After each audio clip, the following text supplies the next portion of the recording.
बिस्मिल्लाहिर्रहमानिर्रहीम। अस्सलामुअलैकुम dear student, here I am professor Sagheer Ahmad और आप लोग देख रहे हैं प्रोफेसर सग़ीर ज़ूलॉजी चैनल।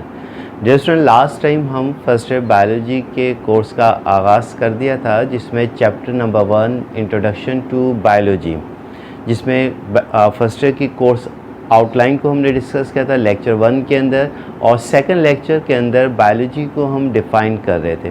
वो स्टूडेंट जो आज जुड़े हुए हैं वो प्ले लिस्ट में जाकर देख लें कि लेक्चर 1 और लेक्चर 2, ठीक है। और वो स्टूडेंट जो कि जिन्होंने आज चैनल को ज्वाइन किया है उनको वो यानी कि चैनल को सब्सक्राइब कर लें, लाइक कर लें, शेयर कर लें तमाम स्टूडेंट, ताकि फर्स्ट वीडियो लेक्चर आपके पास पहुंच सके। तो डियर स्टूडेंट, आइए लेक्चर की तरफ चलते हैं। बायोलॉजी, तो लास्ट टाइम हमने बायोलॉजी को डिफ़ाइन किया था। बायोलॉजी क्या है? 2 ग्रीक वर्ड से मिलकर बना है, एक बायो, दूसरा logy. Bio derive from another Greek word bios, और logy derive from another Greek word logos. Bios mean life and logos mean study. Simple definition क्या थी? Study of life is called biology, या discuss about life is called biology, thinking about life is called biology. But in broad sense biology क्या है? The branch of science which deals with the study of life of living organism is known as biology.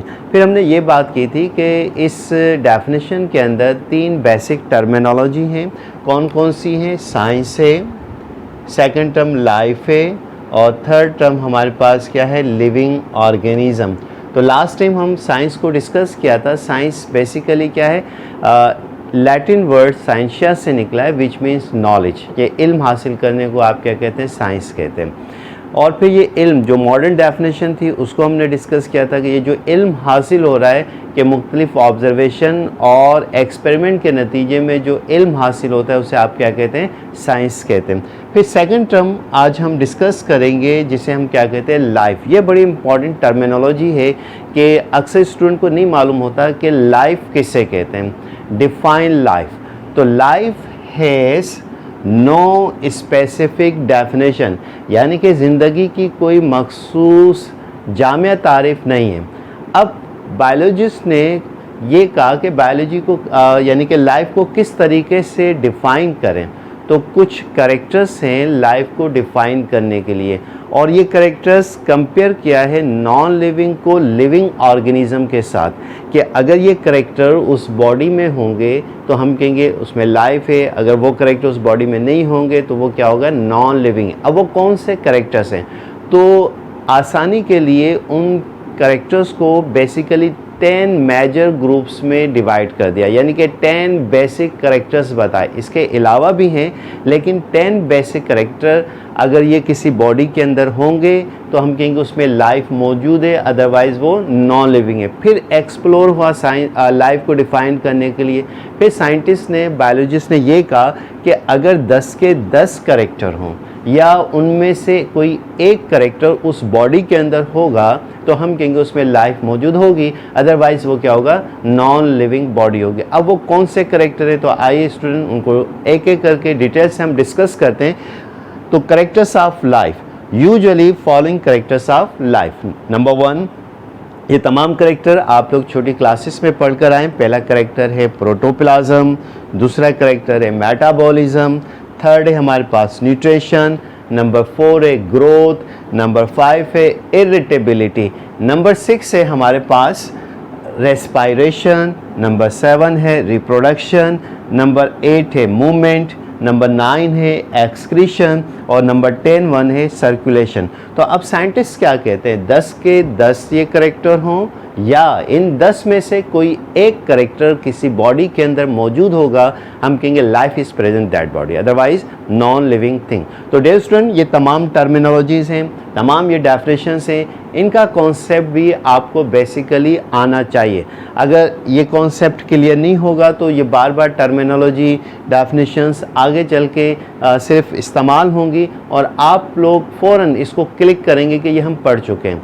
Otherwise इसके बगैर biology पढ़ना थोड़ा सा problem हो जाएगा, उसको समझने में मुश्किल हो जाएगी। तो आइए एक एक करके इस टर्म को हम डिस्कस करते हैं। तो बेसिकली हम किसको डिफाइन कर रहे हैं? लाइफ। तो life has no specific definition. ये बात जहन में रखिएगा कि कुछ कैरेक्टर्स हैं जिस बुनियाद पर हम कहते हैं कि उस बॉडी के अंदर लाइफ क्या है, मौजूद है। तो कैरेक्टर कौन से? Number 1 protoplasm. पहला जो इम्पॉर्टेंट कैरेक्टर है हमारे पास प्रोटोप्लाज्म। प्रोटोप्लाज्म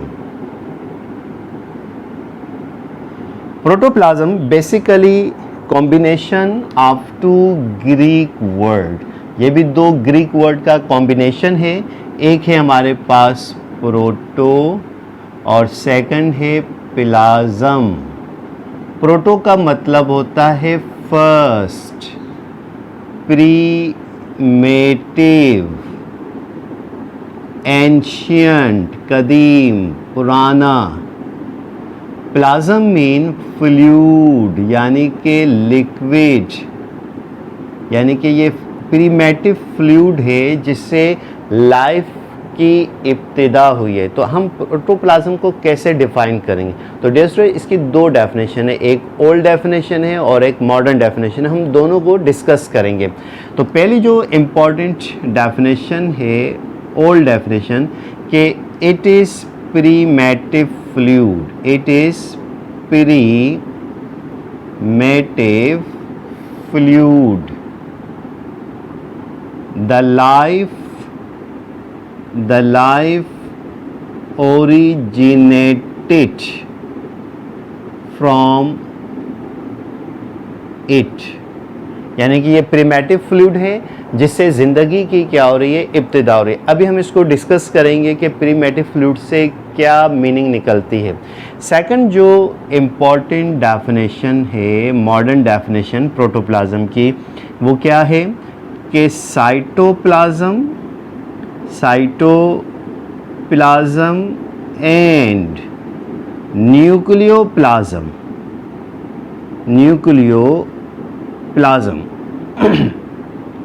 collectively known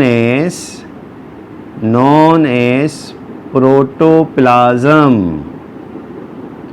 तो ये डियर स्टूडेंट 2 डेफिनेशन है, एक ओल्ड डेफिनेशन है, दूसरी हमारे पास क्या है?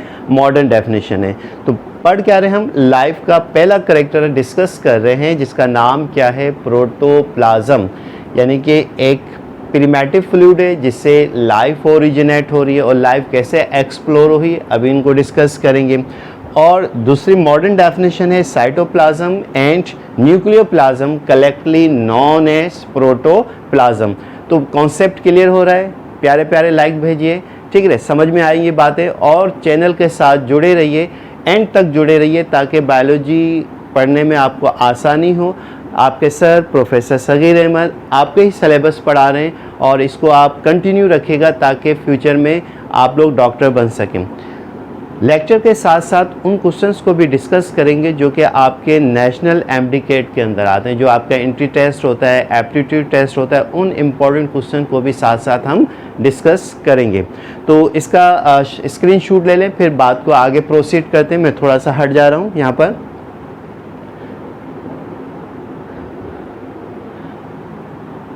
यस डियर स्टूडेंट, आइए प्रोटोप्लाज्म का ये जो फर्स्ट डेफिनेशन है इसका बेसिक कॉन्सेप्ट क्लियर करते हैं ताकि आपको पता चले कि लाइफ किस तरीके से ओरिजिनेट हुई। मैं इसको रब कर रहा हूँ, ठीक है ना। ये हमारे पास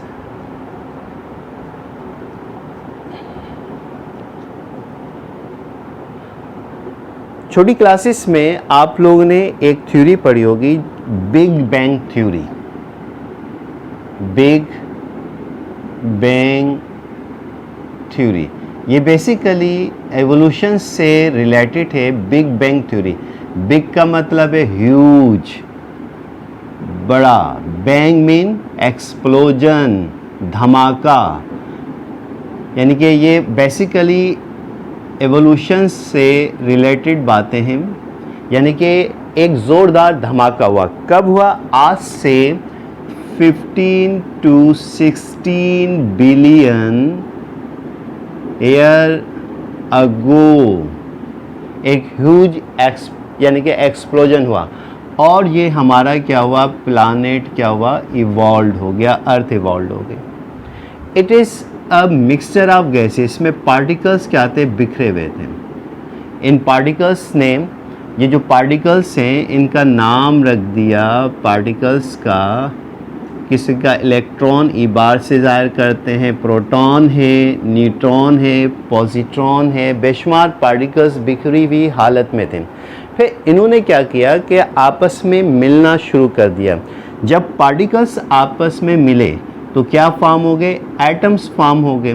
क्या बन गए, एटम्स। अब स्पेशली कौन से एटम्स, दो एटम्स की हम बात करेंगे, हाइड्रोजन एटम जिसको एस से ज़ाहिर करते हैं, और दूसरा था हमारे पास ऑक्सीजन एटम की क्या हो गई, फॉर्मेशन हो गई। फिर ये एटम्स आपस में मिलना शुरू हो गए, हाइड्रोजन मॉलिक्यूल बन गया, ऑक्सीजन मॉलिक्यूल बन गया। फिर इस प्लानेट का टेम्परेचर बहुत ज़्यादा था। फिर ये टेम्परेचर आहिस्ता आहिस्ता क्या हुआ, कूल डाउन हुआ। जब कूल डाउन हुआ तो हाइड्रोजन और ऑक्सीजन ने क्या किया, आके मिलकर ज़िंदगी गुजारते हैं। तो जब इन्होंने आपस में मिलना शुरू कर दिया तो H2O की क्या हो गई, फॉर्मेशन हो गई, यानी कि प्रेसिपिटेशन। बायोलॉजी में, एवोल्यूशन में, यानी कि क्लाउड्स फॉर्म हुए और इन क्लाउड से प्रेसिपिटेशन यानी कि बारिशों का सिलसिला शुरू हो गया। ठीक है, तो बात हमारी चलिए protoplasm, primitive fluid, life originated from it. कैसे ओरिजिनेटेड हुई, जब प्रेसिपिटेशन शुरू हो गई, बारिशों का सिलसिला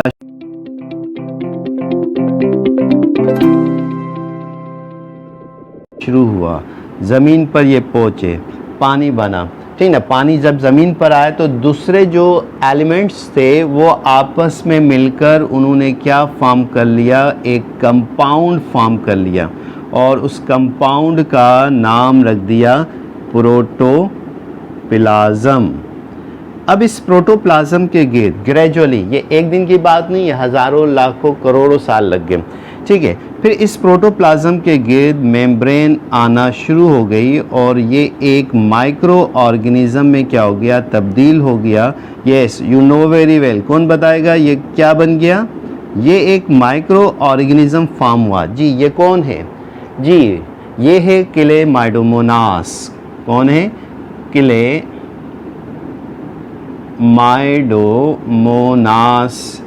यू नो वेरी वेल, ये ड्यूअल नेचर रखता है। कौन कौन से ड्यूअल नेचर रखता है, ये प्लांट कैरेक्टर्स भी इसमें पाए जाते हैं और इसमें एनिमल कैरेक्टर्स भी पाए जाते हैं, यानी कि दोनों ड्यूअल नेचर। अब इन्वायरमेंटल चेंजेस हुई, ठीक है, अनफेवरेबल कंडीशंस हुई, वो क्लेमाइडोमोनास जिन्होंने पानी से निकलकर ज़मीन पर आए वो slowly gradually Aahista Aahista actual plants में क्या हो गए, तब्दील हो गए। ये भी बातें छोटी क्लासेस में दो ग्रुप्स आप लोगों ने पढ़े, एक ब्रायोफाइट्स फिर ट्रैकियोफाइट्स। ब्रायोफाइट्स क्या हैं, नॉन वेस्कुलर प्लांट्स हैं जिनमें वेस्कुलर बंडल मौजूद नहीं होते, जैसे फॉर एग्जांपल म्यूसाई है, हेपेटिसी है, एंथोसिरोटी है। ठीक है, फिर आहिस्ता आहिस्ता उनमें चेंजेस हुई, वो ट्रैकियोफाइट्स में तब्दील हो गए। ट्रैकियोफाइट्स वेस्कुलर प्लांट्स कहलाते हैं जिसमें बेशुमार डिवीजन्स आ जाती हैं, साइलोप्सीडा, लाइकोप्सीडा, स्फेनोप्सीडा, टैरोप्सीडा, स्पर्मोप्सीडा, जिम्नोस्पर्म उसके ग्रुप से, जिनकी ठीक ना बेशुमार है, कोनिफेरी। इसके अलावा जिम्नोस्पर्म से फिर एंजियोस्पर्म में तब्दील हो गए, उसकी बेशुमार फैमिलीज हैं, मोनोकॉट हैं, डाइकॉट हैं, फिर उनकी फैमिलीज हैं, जैसे हमारे पास फैमिलीज रोजेसी है, मालवेसी है, कुकरबिटेसी है, सोलोनेसी है, पपेलियोनेसी है। ये तमाम बातें आप फर्स्ट डे में यहाँ पर डिस्कस करेंगे चैप्टर 9 के अंदर। तो लेने का यानी कि नाम्स लेने का ये मकसद है कि वो चीज़ें जो आपके ब्रेन में डीप चली गई हैं उनको बाहर निकालना, ताकि बायोलॉजी पढ़ना आसान हो जाए। फिर इसके अलावा और जो फैमिलीज़ थी हमारे पास, पुएसी है, ठीक है, डिफरेंट टाइप्स की फैमिलीज़ यहाँ पर हम डिस्कस करेंगे। अच्छा वो कितना, और मॉडर्न आजकल के मॉडर्न प्लांट्स क्या हो गए, इवॉल्व हो गए। ये एक दिन के बाद नहीं है, लाखों करोड़ों साल गुजर गए। अच्छा वो क्लेमाइडोमोनास जो कि पानी में रहे वो तब्दील हो गए, उनको कह दिया प्रोटोजोआ। प्रोटोजोआ के अंदर चेंजेस आई, वो पोरीफेरा, स्पंजिस बन गए। पोरीफेरंस में चेंजेस आई, वो निडेरिया बन गए यानी कि जेली फिश।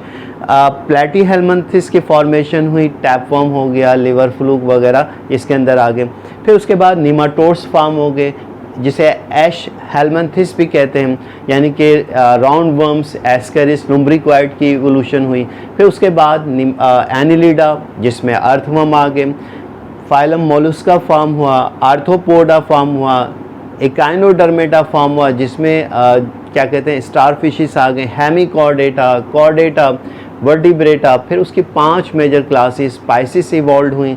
जब पाइसिस ने लैंड की तरफ आना शुरू किया तो वो एम्फीबियंस में तब्दील हो गए, एम्फीबियंस क्रॉल करने लगे, रेप्टाइल्स में तब्दील हो गए। फिर रेप्टाइल्स से 2 ग्रुप बने, वो रेप्टाइल्स जो उड़ने लगे एव्स बन गए, वो रेप्टाइल्स जो यंग वंस प्रोड्यूस करने लगे वो मैमल्स बन गए। फिर मैमल्स के भी ग्रुप्स हैं, Prototheria, egg laying, Metatheria, pouch mammals, Eutheria, placental mammals. फिर क्या हुए, एवॉल्व हो गए। इसमें भी यूथेरिया में बेशुमार ऑर्डर्स हैं, जैसे ऑर्डर प्राइमेट्स, जिस प्राइमेट किसे कहते हैं, मोंकीज वगैरह कहते हैं। फिर जब उनमें चेंजेस आई, जब उसमें टेल डिसअपियर हुई, मंकीज ने क्या किया कि अपने दोनों हाथ स्ट्रेट कर लिए और बाइपेडल लोकोमोट करने लगे, तो होमो इवॉल्व हो गए। ठीक है, जब टेल इज डिसअपियर तो होमोसेपियन इवॉल्व हुए। तो ये एवोल्यूशन है, यानी कि बिग बैंग थ्योरी के हवाले से कि लाइफ कैसे एक्सप्लोर हुई। तो कहने का तो ये मकसद है कि लाइफ यानी कि प्रोटोप्लाज्म क्या है, प्रीमेटिव फ्लूइड है जिससे लाइफ क्या हो रही है, ओरिजिनेट हो रही है। तो क्लियर स्टूडेंट, प्यारे प्यारे लाइक आना चाहिए, ठीक ना। तो ये है हमारे पास प्रोटोप्लाज्म का थोड़ा सा बैकग्राउंड कि it is a primitive fluid, the life originated from it. ये तो ओल्ड डेफिनेशन है। मॉडर्न डेफिनेशन क्या है प्रोटोप्लाज्म की, तो आइए उसको थोड़ा सा समझते हैं। ये स्टूडेंट क्लियर है यहाँ तक, प्यारे प्यारे लाइक आने चाहिए। वो स्टूडेंट जिन्होंने न्यू ज्वाइन किया है सब्सक्राइब कर लें, बेल आइकन को हिट कर दें ताकि मेरे जो भी वीडियोस हैं फर्स्ट एंड फर्स्ट आप तक पहुंच सकें। अच्छा, ओल्ड जो डेफिनेशन थी अब उसको मॉडर्नाइज किया। लेट्स सपोज दैट ये सेल है हमारे पास। सेल के अंदर क्या होता है, न्यूक्लियस होता है। यूजुअली अगर एनिमल सेल है तो उसकी आउटर मोस्ट मेम्ब्रेन क्या कहलाती है, सेल मेम्ब्रेन कहलाती है। और जो न्यूक्लियस है उसकी आउटर मोस्ट लेयर क्या कहलाती है, न्यूक्लियर मेम्ब्रेन कहलाती है। अब न्यूक्लियर मेम्ब्रेन और सेल मेम्ब्रेन के दरमियान जो फ्लूइड होता है उसको हम कहते हैं cytoplasm. What do you mean by cytoplasm? Fluid which is present in between the cell membrane and nuclear membrane is called cytoplasm. And inside of the nucleus another fluid is present. This is called nucleoplasm. What do you mean by nucleoplasm? Fluid which is present inside of the nucleus is said to be nucleoplasm, यानी कि वो nucleus जो cell और nuclear membrane के दरमियान है उसे cytoplasm कहते हैं, और वो फ्लूइड जो न्यूक्लियस के अंदर मौजूद है उसे न्यूक्लियोप्लाज्म कहते हैं। जब इन दोनों को डिस्कस किया जाता है तो ओवरऑल ये क्या कहलाता है, प्रोटोप्लाज्म कहलाता है। तो इस तरीके से यानी कि ये मॉडर्न डेफिनेशन बनी कि सेल के अंदर जो फ्लूइड है, चाहे वो सेल मेम्ब्रेन और न्यूक्लियर मेम्ब्रेन के दरमियान हो या फिर न्यूक्लियस के अंदर हो, उन तमाम फ्लूइड को मजमूई तौर पर हम क्या कहते हैं, प्रोटोप्लाज्म कहते हैं। फिर इसमें भी कैटेगरी हो गई कि न्यूक्लियर मेम्ब्रेन और सेल मेम्ब्रेन के दरमियान जो फ्लूइड है उसका नाम रख दिया साइटोप्लाज्म, और जो न्यूक्लियस के अंदर फ्लूइड है उसका नाम क्या रख दिया, न्यूक्लियोप्लाज्म। तो सारी कहानी लाइफ की क्या है, इस प्रोटोप्लाज्म के अंदर मौजूद है। तो यही हम कहते हैं कि ये लाइफ का एक इम्पॉर्टेंट कैरेक्टर है जिससे ज़िंदगी की क्या हुई, इब्तिदा हुई। क्लियर है, प्यारे प्यारे लाइक आना चाहिए। देखिए कितना ज़बरदस्त कॉन्सेप्ट आप लोगों को दिया है। सेकंड है हमारे पास एक और लाइफ का इम्पॉर्टेंट कैरेक्टर जिसे हम कहते हैं मेटाबॉलिज्म। तो आइए सेकंड कैरेक्टर को हम डिस्कस करें। वैसे लाइफ की कोई अपनी मखसूस स्पेसिफिक डेफिनेशन नहीं है। यस,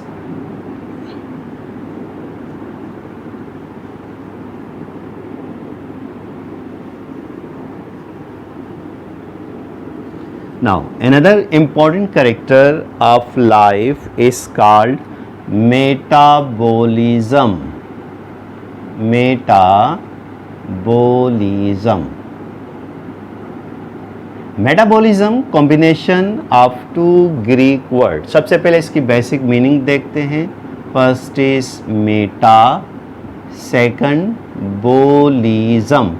मेटा मीन मेनी, बहुत सारे. क्या चीज़ है? बोलिज्म मीन प्रोसेस या रिएक्शंस, केमिकल रिएक्शंस के जितने भी लिविंग बॉडी है, तमाम की बॉडी के अंदर, विच मीन्स दैट सेल के अंदर डिफरेंट केमिकल रिएक्शंस हो रहे हैं. उन तमाम केमिकल रिएक्शंस को ओवरऑल क्या कहते हैं? मेटाबॉलिज्म कहते हैं. तो आइए इसको डिफाइन करते हैं मेटाबॉलिज्म को कि what do mean bye metabolism. बहुत सिंपल सी डेफिनेशन है.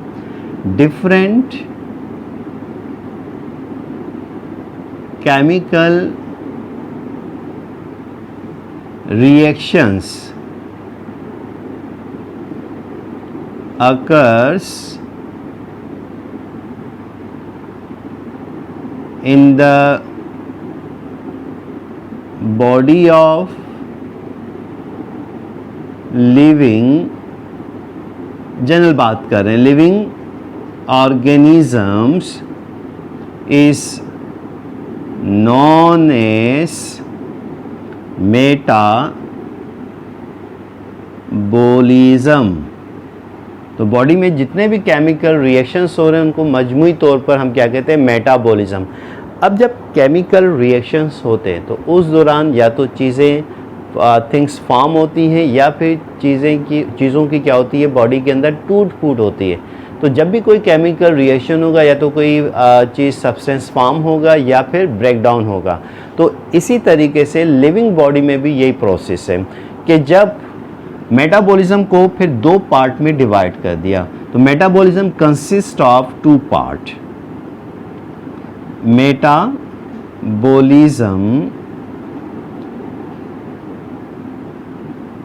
कंसिस्ट ऑफ या completed in two parts. Number 1 एक कहलाता है हमारे पास एनाबॉलिज्म और दूसरा कहलाता है हमारे पास कैटाबॉलिज्म. तो आप अल्टरनेटिव डेफिनेशन इस तरीके से भी दे सकते हैं कि anabolism and catabolism commonly called metabolism. अब what do mean by anabolism? Anabolism किसे कहते हैं? तो आइए इसकी बेसिक मीनिंग डिस्कस करते हैं एनाबॉलिज्म की. एनाबॉलिज्म जैसे नाम से ज़ाहिर है, एना, ये भी दो ग्रीक वर्ड हैं. एक हमारे पास क्या है? एना, और दूसरा क्या है? बोलिज्म. एना का मतलब होता है कंस्ट्रक्टिव और bolism mean process, constructive process of the body. यानी कि अगर कोई चीज़ बॉडी में या सेल में फॉर्म हो रही है ड्यूरिंग द केमिकल रिएक्शन, उस प्रोसेस का नाम क्या रख दिया? एनाबॉलिज्म. यानी कि सिंपल सी definition, constructive process of the body is called anabolism.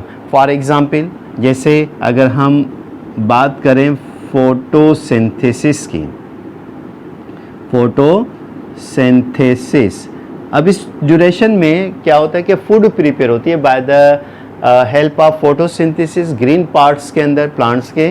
तो इस प्रोसेस का क्या नाम रख दिया? फोटोसिंथेसिस. यानी ग्लूकोज की क्या हो रही है? कार्बोहाइड्रेट की फॉर्मेशन हो रही है. जबकि कैटाबॉलिज्म जैसे नाम से ज़ाहिर है, केटा का मतलब होता है डिस्ट्रक्टिव एंड बॉलिज्म मीन प्रोसेस. तो destructive process of the body is called catabolism. बड़ी सिंपल सी डेफिनेशन है कि अगर कोई चीज़ ब्रेक डाउन हो रही है तो उसे कैटाबॉलिज्म, कोई चीज़ फॉर्म हो रही है एनाबॉलिज्म. ओवरऑल प्रोसेस क्या कहलाता है? मेटाबॉलिज्म कहलाता है. तो डिस्ट्रक्टिव प्रोसेस में जो बेस्ट एग्जांपल है वो है हमारे पास रेस्पायरेशन. अब रेस्पायरेशन में क्या होता है, रेस्पायरेशन में एंड में फूड क्या होती है, ब्रेक डाउन होती है। जब फूड ब्रेक डाउन होगी एनर्जी प्रोड्यूस होगी, ठीक है, इसके साथ साथ एटीपीज़ की फॉर्मेशन होगी। तो ये बेसिकली प्रोसेस कौन सा कहला रहा है, कैटाबॉलिज्म कहला रहा है। जबकि मेटाबॉलिज्म की जो बेस्ट एग्जांपल है वो हमारे पास क्या है, डाइजेशन। डाइजेशन में सब्सटेंस फॉर्म भी हो रहे हैं, सब्सटेंस ब्रेक डाउन भी हो रहे हैं, ठीक है। तो ये अगर कैरेक्टर किसी बॉडी के अंदर है मेटाबॉलिज्म, तो हम कहेंगे कि उसमें लाइफ मौजूद है, अदरवाइज़ क्या होगा, वो नॉन लिविंग होगा। तो देखिए स्टूडेंट कितना ज़बरदस्त यानी कि लाइफ के कैरेक्टर को हमने डिफ़ाइन किया है, प्यारे प्यारे लाइक आना चाहिए, ठीक है। तो आज इस लेक्चर को यहीं पर क्लोज़ करते हैं। नेक्स्ट लेक्चर में क्या कहते हैं कि हमारे पास जो फर्दर लाइफ के कैरेक्टर्स हैं, न्यूट्रिशन, ग्रोथ, इरिटेबिलिटी, इन तमाम कैरेक्टर्स को डिस्कस करेंगे। तो उम्मीद है कि डियर स्टूडेंट आपको ये लेक्चर समझ में आ गया होगा। तो नेक्स्ट वीडियो में इंशाल्लाह नेक्स्ट टॉपिक के साथ हाजिर होंगे। खुश रहें, खुश रहने की आदत बनाएं। तब तक के लिए अपने सर प्रोफेसर सगीर अहमद को इजाज़त दीजिए। अल्लाह हाफिज़।